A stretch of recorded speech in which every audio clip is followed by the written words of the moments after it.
கிறிஸ்துவுக்குள் மிகவும் பிரியமான அன்பு சகோதர சகோதரிகளே, உங்கள் யாவரையும் தினம் ஒரு உவமை என்கின்ற இந்த தியான பகுதிக்கு நான் வாழ்த்தி வரவேற்கிறேன். இந்த நாளிலும் செம்மறி ஆடுகள் வெள்ளாடுகள் என்கின்ற உவமையை குறித்து நாம் ஆராய்ந்து பார்க்கலாம். அதற்கான வேத வசனங்களை நான் வாசிக்கிறேன்.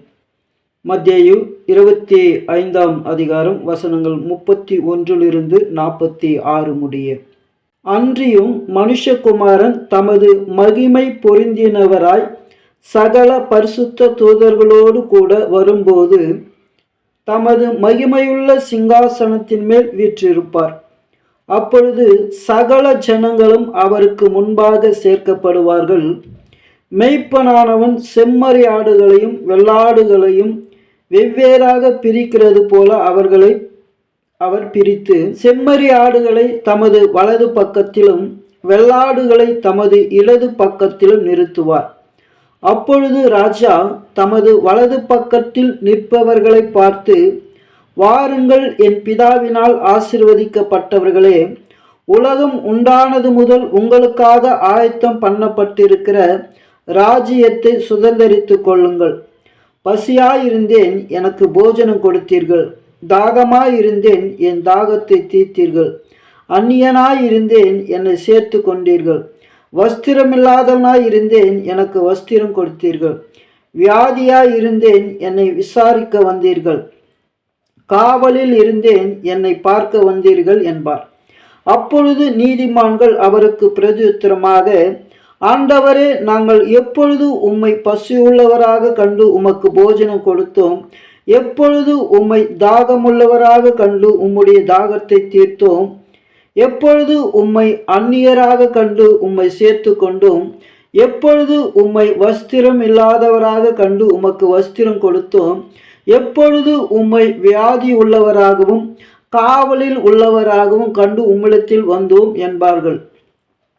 அதற்கு ராஜா பிரதியுத்தரமாக, மிகவும் சிறியவனாகிய என் சகோதரனான இவர்களில் ஒருவனுக்கு நீங்கள் எதை செய்தீர்களோ அதை எனக்கே செய்தீர்கள் என்று மெய்யாகவே உங்களுக்கு சொல்லுகிறேன் என்பார். அப்பொழுது இடது பக்கத்தில் நிற்பவர்களை பார்த்து அவர், சபிக்கப்பட்டவர்களே, என்னை விட்டு பிசாசுக்கும் அவன் தூதர்களுக்காகவும் ஆயத்தம் பண்ணப்பட்டிருக்கிற நித்திய ஆக்கினையிலே போங்கள். பசியாயிருந்தேன், நீங்கள் எனக்கு போஜனம் கொடுக்கவில்லை. தாகமாயிருந்தேன், நீங்கள் என் தாகத்தை தீர்க்கவில்லை. அந்நியனாயிருந்தேன், நீங்கள் என்னை சேர்த்து கொள்ளவில்லை. வஸ்திரமில்லாதவனாயிருந்தேன், நீங்கள் எனக்கு வஸ்திரம் கொடுக்கவில்லை.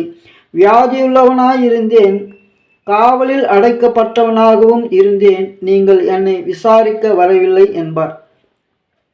அப்பொழுது அவர்களும் அவருக்கு பிரதியுத்தரமாக, ஆண்டவரே, உம்மை பசியுள்ளவராகவும் தாகமுள்ளவராகவும் அந்நியராகவும் வஸ்திரமில்லாதவராகவும் வியாதிப்பட்டவராகவும் காவலில் அடைக்கப்பட்டவராகவும் நாங்கள் எப்பொழுது கண்டு உமக்கு உதவி செய்யாதிருந்தோம் என்பார்கள்.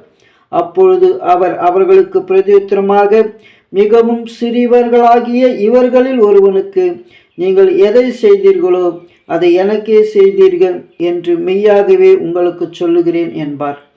அந்தபடி இவர்கள் நித்திய ஆக்கினை அடையவும் நீதிமான்களோ நித்திய ஜீவனை அடையவும் போவார்கள் என்றார்.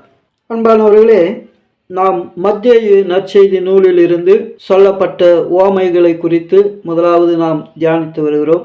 செம்மறி ஆடுகளும் வெள்ளாடுகளும் என்கின்ற அந்த உவமையானது மத்தேயு எழுதின கடைசி உவமையாக இருக்கிறது. மொத்தம் நாம் 30 உவமைகளை பார்த்து உள்ளோம். மத்தேயு மொத்தமாக 30 உவமைகளை எழுதியுள்ளார். அதில் கடைசி உவமையாக இந்த வெள்ளாடு செம்மறி ஆடு உவமை இருக்கிறது.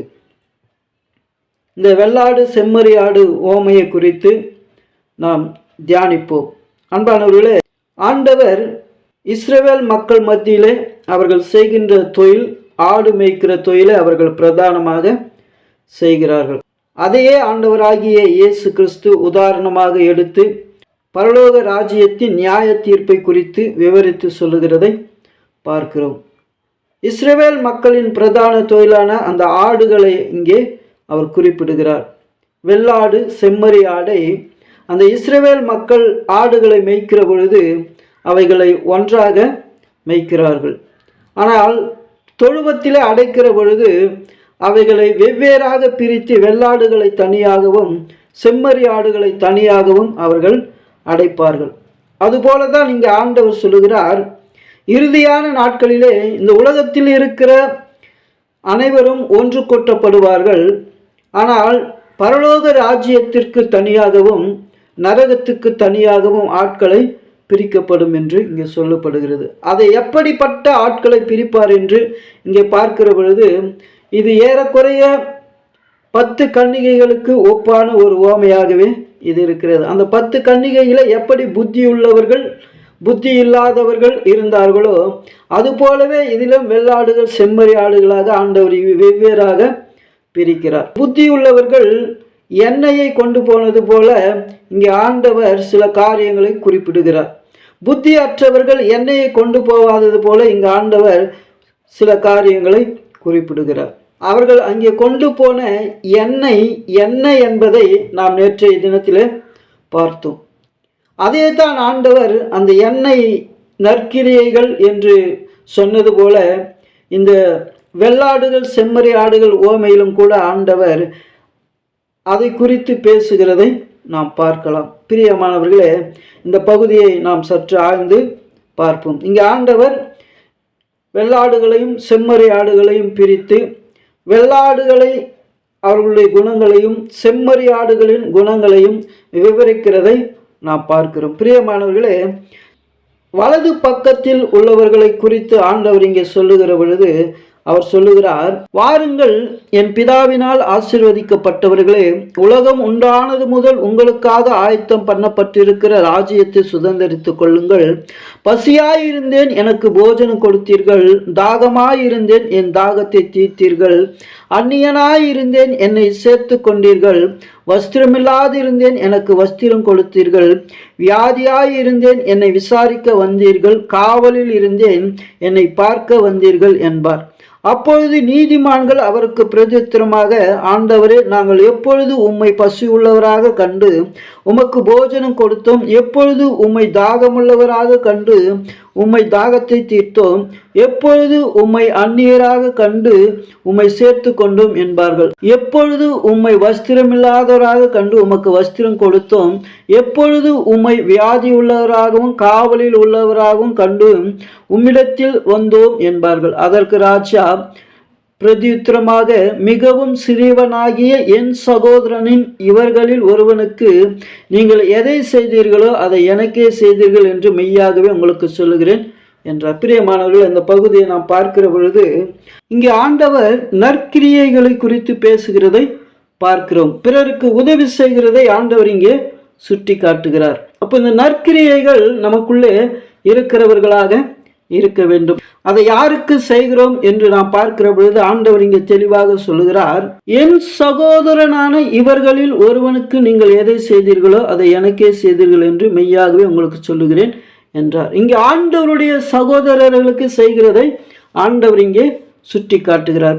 யார் ஆண்டவருடைய சகோதரர்கள் என்று நாம் பார்க்கிற பொழுது அப்போஸ்தலர் 9ஆம் அதிகாரம் 4ஆம் வசனத்தை நான் வாசிக்கிறேன்.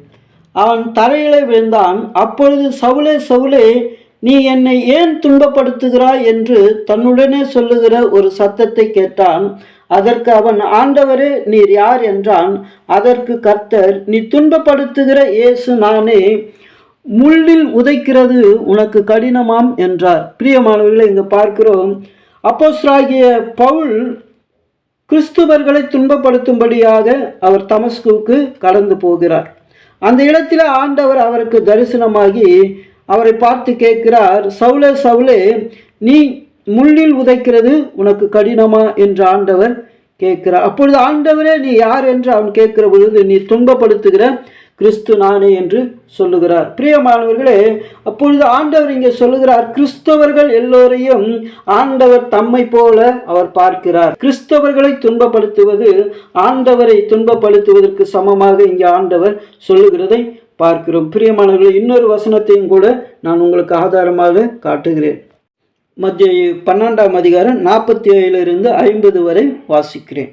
அப்பொழுது ஒருவன் அவரை நோக்கி, உம்முடைய தாயாரும் உம்முடைய சகோதரரும் உம்முடனே பேச வேண்டும் என்று வெளியே நிற்கிறார்கள் என்றான். தம்மிடத்தில் இப்படி சொன்னவனுக்கு அவர் பிரதியுத்தரமாக, என் தாயார் என் சகோதரன் யார் என்று சொல்லி தம்முடைய கையை தமது சீஷர்களுக்கு நேராக நீட்டி, இதோ என் தாயும் என் சகோதரரும் இவர்களே, பரலோகத்தில் இருக்கிற என் பிதாவின் சித்தத்தின்படி செய்கிறவன் எவனோ அவனே எனக்கு சகோதரனும் சகோதரியும் தாயுமாய் இருக்கிறார்கள் என்றார். பிரியமானவர்களே, இந்த வசனத்திலே நாம் சரியாக கவனிக்கிற பொழுது ஆண்டவர் இங்கே என் சகோதரன் என்று யாரை குறிப்பிடுகிறார் என்று பார்க்கிற பொழுது ஆண்டவரை ஏற்றுக்கொண்ட கிறிஸ்துவுக்குள் வாழ்கிறவர்களை ஆண்டவர் இங்கே குறிக்கிறார். பிரியமானவர்கள், அப்படியானால் கிறிஸ்துவுக்குள் வாழ்கிறவர்களுக்கு ஒரு துன்பமோ ஒரு கஷ்டமோ வருகிற பொழுது நாம் அவர்களை விசாரிக்கிறவர்களாக இருக்க வேண்டும். அவர்களே